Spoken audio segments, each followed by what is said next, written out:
others that might follow in train. I'm not sure there'll ever be a cure for HIV. I think perhaps there's going to be a way to treat it, to make it manageable. But a cure, I'm not sure of.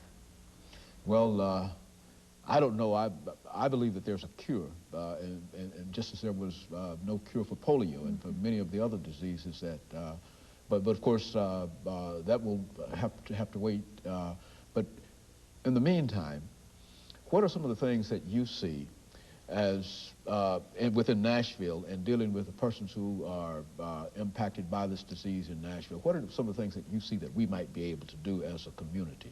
As a community, I think we need to pull together and support programs like Nashville Cares. We run a large volunteer program where people can come and help with either fundraising, education programs, direct client services.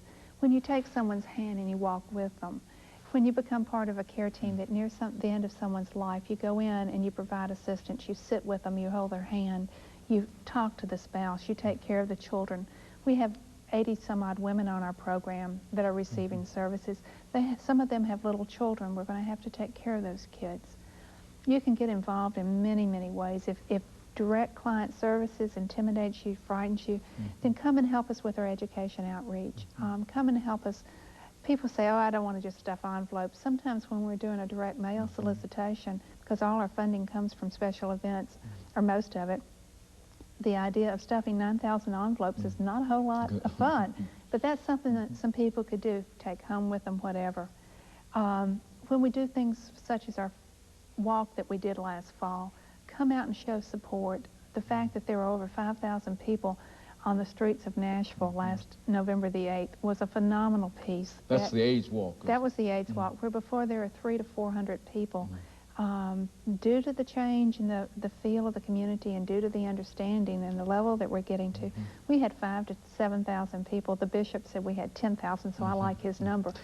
But it was an overpowering sense to turn around and see all those people supportive. The number of people that now say, I know someone with HIV. When you asked earlier, where is it? It's here. And so there are lots and lots of ways. If people want to be involved with HIV, they can call us.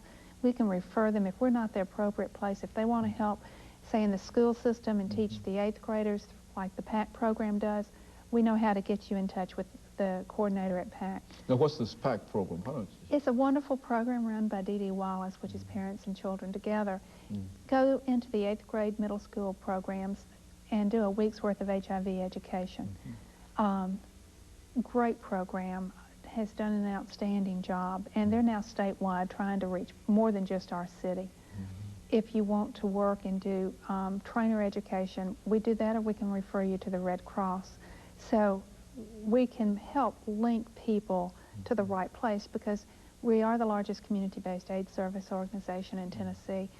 Hopefully we know how to link, and that's what's so important, is each person who wants to help reaching their hand out and being linked to the next person. Very good. During the last 3 or 4 minutes that we have here, Ms. Wood, let's talk about some of the things that, if you had a wish list in terms of resources and et cetera that would come into Nashville Cares, what are some of the things that you'd like to be able to accomplish or to achieve? What are some of your, I guess what we're saying is, what are some of your goals? What are those dreams and goals?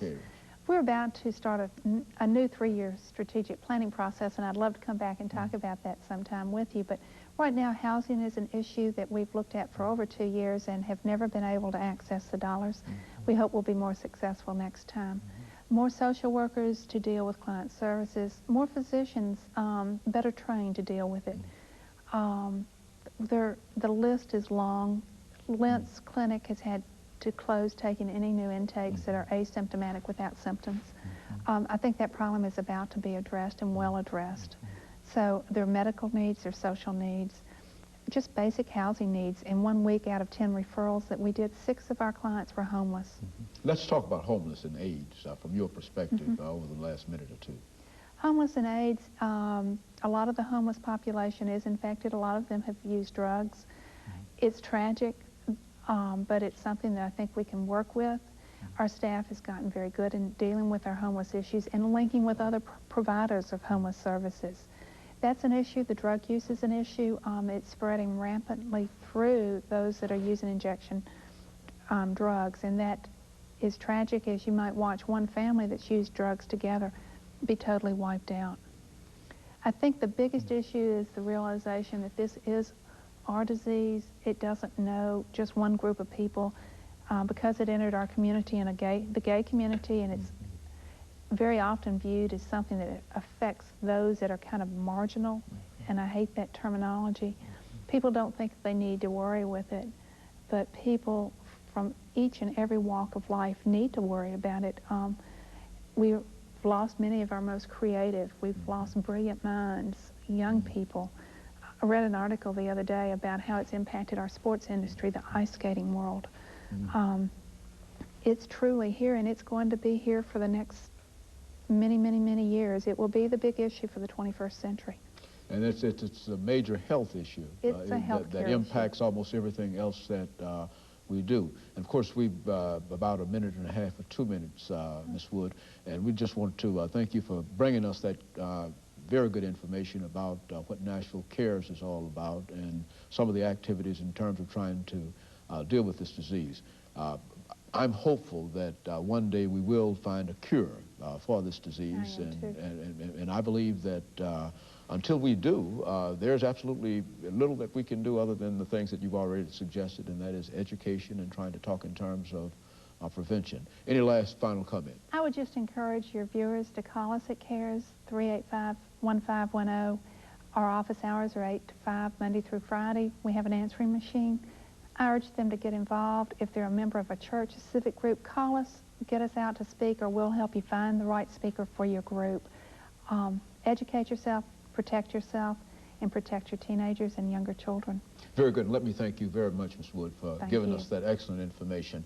And let me encourage you to tune in again next week for another informative edition of Comments. Thank you and good morning.